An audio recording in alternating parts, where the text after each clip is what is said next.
Hi hello friends, welcome to ವಿತ್ಸ್ fashion. ನಾವು ಯಾವುದೇ ಒಂದು ಪ್ಲೇಸ್ಗೆ ಹೋದರೆ ಅಲ್ಲಿ ಏನು ಫೇಮಸ್ ಇರುತ್ತೋ ಆ ಒಂದು ಫುಡ್ನ ನೀವು ಟ್ರೈ ಮಾಡಬೇಕು. ನಾನಿವಾಗ ಕೇರಳದಲ್ಲಿರುವಂತಹ ಕಣ್ಣೂರಲ್ಲಿದ್ದೀವಿ. ಇವಾಗ ಅಲ್ಲಿ ರೈಸ್ ಪತಲೆ ಅನ್ನುವಂತಹ ಈ ಒಂದು ಫೇಮಸ್ ಡಿಶ್ನ ನಾನು ಮಾರ್ನಿಂಗ್ ಬ್ರೇಕ್ಫಾಸ್ಟ್ಗೆ ಆರ್ಡರ್ ಮಾಡ್ಕೊಂಡಿದ್ವಿ. ಅಂದರೆ ಇದನ್ನು ಅಕ್ಕಿ ಹಿಟ್ಟಿಂದ ಮಾಡಿರ್ತಾರೆ, ಜಾಸ್ತಿ ಆಯಿಲ್ ಹಿಡಿದಿರೋದಿಲ್ಲ ಇದು. ತಿನ್ನೋದಕ್ಕೆ ಸಾಫ್ಟಾಗಿ ಚೆನ್ನಾಗಿರುತ್ತೆ. ನೀವೇನಾದರೂ ನಮ್ಮ ಸೈಡಲ್ಲಿ ಚೆನ್ನಾಗಿರುತ್ತೆ ಅಂತೇಳಿ ಅಲ್ಲಿ ಆ ಒಂದು ಐಟಮ್ನ ಆರ್ಡರ್ ಮಾಡಿದರೆ ಸ್ವಲ್ಪನೂ ಚೆನ್ನಾಗಿರೋದಿಲ್ಲ. ಅದಕ್ಕೋಸ್ಕರ ಅಲ್ಲಿರುವಂಥದ್ದನ್ನು ಆರ್ಡರ್ ಮಾಡಿ. ಕೇರಳದಲ್ಲೊಂದು ಅತ್ಯದ್ಭುತ ಬೀಚ್ ಇದೆ ಅಂತ ಹೇಳಿದರೆ ಅದು ಮುಜಪಿಲ್ಲಂಗಾಡ್ ಬೀಚು. ಇದು ಏಷ್ಯಾದಲ್ಲಿಯೇ one and only drive in beach ಅಂತಲೇ ಹೇಳ್ಬೋದು. ಇಲ್ಲಿ ನಮಗೆ ಹಾಗೆ ಸುಮ್ಮನೆ ಬೀಚ್ ನೋಡೋದಕ್ಕೆ ಹೋಗೋದಾದರೆ ಫ್ರೀ ಎಂಟ್ರಿ ಇದೆ. ನೀವು ಕಾರ್ನ ತೊಗೊಂಡು ಡ್ರೈವ್ ಮಾಡೋದಕ್ಕೆ ಹೋಗ್ತೀರಾ ಅಂದರೆ ಪರ್ ಕಾರಿಗೆ ನಿಮಗೆ 40 ರೂಪೀಸ್ ಚಾರ್ಜ್ ಇರುತ್ತೆ. ನೀವು ಎಷ್ಟೊತ್ತು ಬೇಕಾದ್ರೂ ಬೀಚಲ್ಲಿ ಟೈಮ್ ಸ್ಪೆಂಡ್ ಮಾಡಿ ಬರಬಹುದು. ನಾವಿವಾಗ ಮಾರ್ನಿಂಗ್ 10 o'clock ಬೀಚ್ ನಿಯರ್ ಇದ್ದೀವಿ. ಈ ಬೀಚ್ ಕಣ್ಣೂರು ಮತ್ತು ತಲಶೇರಿ ಪಟ್ಟಣಗಳ ನಡುವೆ ಇದೆ. ಅಂದರೆ ಕಣ್ಣೂರಿಂದ ನಿಮಗೆ 15 ಕಿಲೋಮೀಟ್ರ್ ಆಗುತ್ತೆ. ಅದೇ ನೀವು ತಲಶೇರಿಯಿಂದ ಬರೋದಾದರೆ 7 ಕಿಲೋಮೀಟರ್ ದೂರ ಆಗುತ್ತೆ.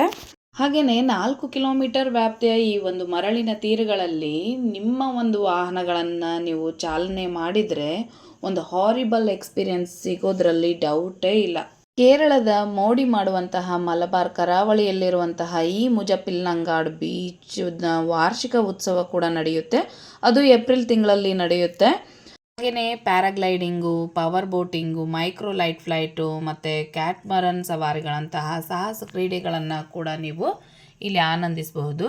ಬೈಕ್ ಕ್ರೇಜ್ ಇರುವಂತಹವರು ಬೈಕ್ಗಳನ್ನು ಕೂಡ ಈ ಒಂದು ಬೀಚ್ಗೆ ತೊಗೊಂಡು ಬಂದಿರ್ತಾರೆ. ಅಲ್ಲದೆ ಕೆಲವೊಂದು ಬೈಕ್ ಸ್ಟಂಟ್ಗಳನ್ನು ಕೂಡ ಇಲ್ಲಿ ಪ್ರದರ್ಶನವನ್ನು ಮಾಡ್ತಾರೆ. ಅದನ್ನು ಕೂಡ ನೀವು ನೋಡೋದಕ್ಕೆ ತುಂಬಾ ಚೆನ್ನಾಗಿರುತ್ತೆ.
ಕಣ್ಣೂರಿಗೆ ಬಂದ್ರಂತೂ ಈ ಒಂದು ಬೀಚ್ನ ಮಿಸ್ ಮಾಡಿಕೊಳ್ಳೇಬೇಡಿ.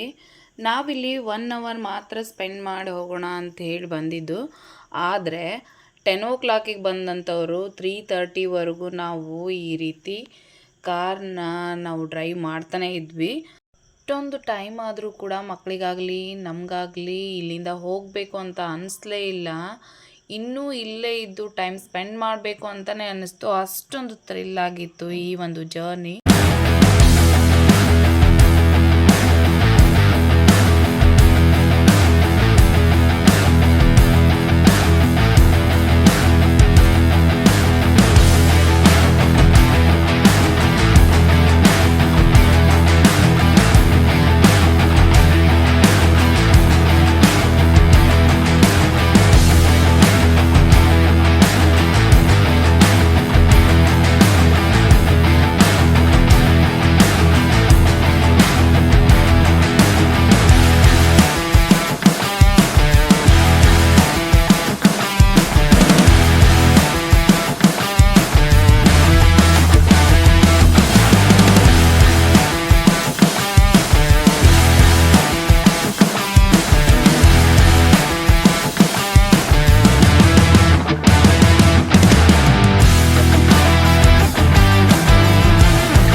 ಪಕ್ಷಿ ಪ್ರಿಯರಿಗೆ ಹಲವಾರು ಜಾತಿಯ ಪಕ್ಷಿಗಳನ್ನು ವೀಕ್ಷಣೆ ಮಾಡೋದಕ್ಕೆ ಸಿಗುತ್ತೆ. ಯಾಕೆ ಅಂತಂದರೆ ಈ ಒಂದು ಬೀಚ್ಗೆ ದೇಶ ವಿದೇಶಗಳಿಂದ ಎಷ್ಟೊಂದು ಪಕ್ಷಿಗಳು ಇಲ್ಲಿ ವಲಸೆ ಬಂದಿರ್ತವೆ.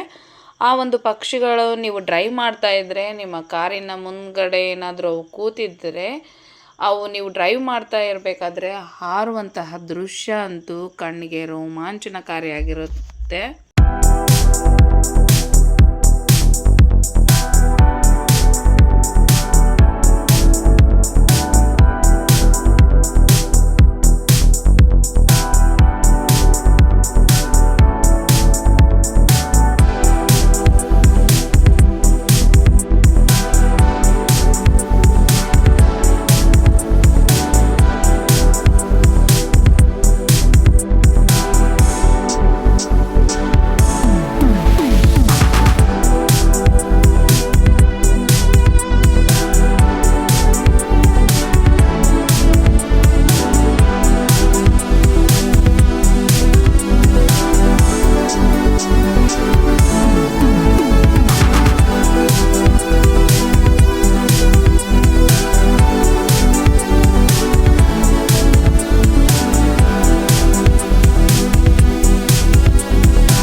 ಇಲ್ಲಿಂದ ಹೊರಟಾಗ ಮಧ್ಯಾಹ್ನ ಆಗಿತ್ತು. ಹಾಗೆಯೇ ಬಿಸಿಲು ಜಾಸ್ತಿ ಇದ್ದಿದ್ದರಿಂದ ಫಸ್ಟು ಜ್ಯೂಸ್ನ ಕುಡಿದು ರಿಲ್ಯಾಕ್ಸ್ ಮಾಡಿದ್ವಿ.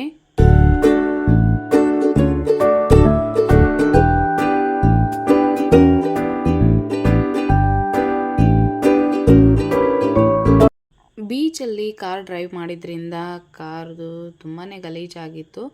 ಹಾಗಾಗಿ ನೀವು ಕಣ್ಣೂರಲ್ಲಿ ಈ ಸ್ಮಾರ್ಟ್ ವಾಶ್ ಅನ್ನೋದೇನಿದೆ, ಇದರಿಂದ ಕಾರ್ನ ಕ್ಲೀನ್ ಮಾಡಿಸಿದಾಗ ಫಸ್ಟಿಗೆ ನಮ್ಮ ಕಾರ್ ಹೇಗಿತ್ತೋ ಅದೇ ರೀತಿಯಲ್ಲೇ ಆಯಿತು. ನಾನು ಇದನ್ನು ಹೊಸದಾಗಿಯೇ ನೋಡಿದ್ದೆ, ಇದುವರೆಗೂ ನೋಡಿರಲಿಲ್ಲ ಈ ರೀತಿ ಕಾರ್ ವಾಷಿಂಗ್ನ. ಮಧ್ಯಾಹ್ನದ ಊಟಕ್ಕೆ ಕುಚಲಕ್ಕಿ ಅನ್ನ ಹಾಗೆ ಸಾಂಬಾರನ್ನ ನಾವು ಊಟ ಮಾಡಿದ್ವಿ. ಆದರೆ ಅಷ್ಟು ಚೆನ್ನಾಗಿದೆ ಅಂತಲೇ ಹೇಳೋಕ್ಕಾಗಲ್ಲ, ಓಕೆ ಅನ್ನೋ ರೀತಿಯಲ್ಲೇ ಊಟ ಇತ್ತು. ಊಟನ ಮುಗಿಸ್ಕೊಂಡು ಕಣ್ಣೂರಿಂದ 30 ಕಿಲೋಮೀಟರ್ ದೂರದಲ್ಲಿರುವಂತಹ ಪರಸಿನ್ನಿ ಕಡುಬು ಅನ್ನುವಂತಹ ಪ್ಲೇಸ್ಗೆ ವಿಸಿಟ್ ಮಾಡಿದ್ವಿ. ಅಲ್ಲಿ ಪರಸಿನ್ನಿ ಮದಪುರ ಶ್ರೀ ಮುತ್ತಪ್ಪನ್ ಅನ್ನುವಂತಹ ದೇವಸ್ಥಾನಕ್ಕೆ ಹೋಗಿದ್ವಿ. ಅಲ್ಲಿ ಆ ಒಂದು ದೇವರ ದರ್ಶನವನ್ನು ಪಡೆದುಕೊಂಡು ನಾವು ಇಲ್ಲಿ ಈ ಒಂದು ಪ್ಲೇಸ್ಗೆ ಬಂದಾಗ, ಈ ಒಂದು ಪ್ಲೇಸಿಂದ ಸ್ವಲ್ಪ ಮುಂದ್ಗಡೆ ಹೋದರೆ ನಿಮಗೆ ವಿಸ್ಮಯ ಅನ್ನುವಂತಹ ವಾಟರ್ ಪಾರ್ಕ್ ಇದೆ. ನೀವೇನಾದ್ರೂ ಕಣ್ಣೂರಲ್ಲಿ ಸ್ಟೇ ಮಾಡಿದ್ದೀರಾ ಅನ್ನೋ ಹಾಗಿದ್ರೆ ನೆಕ್ಸ್ಟ್ ಡೇ ನೀವು ಮಕ್ಕಳನ್ನು ಕರ್ಕೊಂಡು ಈ ಒಂದು ವಿಸ್ಮಯ ವಾಟರ್ ಪಾರ್ಕಿಗೆ ವಿಸಿಟ್ ಮಾಡಿ ನೀವು ಅಲ್ಲಿ ಎಂಜಾಯ್ ಕೂಡ ಮಾಡಬಹುದು.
ಇವತ್ತಿನ ಟ್ರಾವೆಲ್ ಲಾಗ್ ನಿಮಗೆ ಇಷ್ಟ ಆಯಿತು ಅಂತ ಅಂದ್ಕೊಂಡಿದ್ದೀನಿ. ಇಷ್ಟ ಇದ್ದರೆ ಒಂದು ಲೈಕ್ ಮಾಡಿ, ಹಾಗೆ ನಮ್ಮ ಚಾನಲ್ನ ಸಬ್ಸ್ಕ್ರೈಬ್ ಮಾಡ್ಕೊಳ್ಳಿ. ನೆಕ್ಸ್ಟ್ ಮತ್ತೆ ಒಂದು ಟ್ರಾವೆಲ್ ಲಾಗ್ನೊಂದಿಗೆ ಮತ್ತೆ ಸಿಗ್ತೀನಿ. ಅಲ್ಲಿವರೆಗೂ ಟೇಕ್ ಕೇರ್, ಬಾಯ್.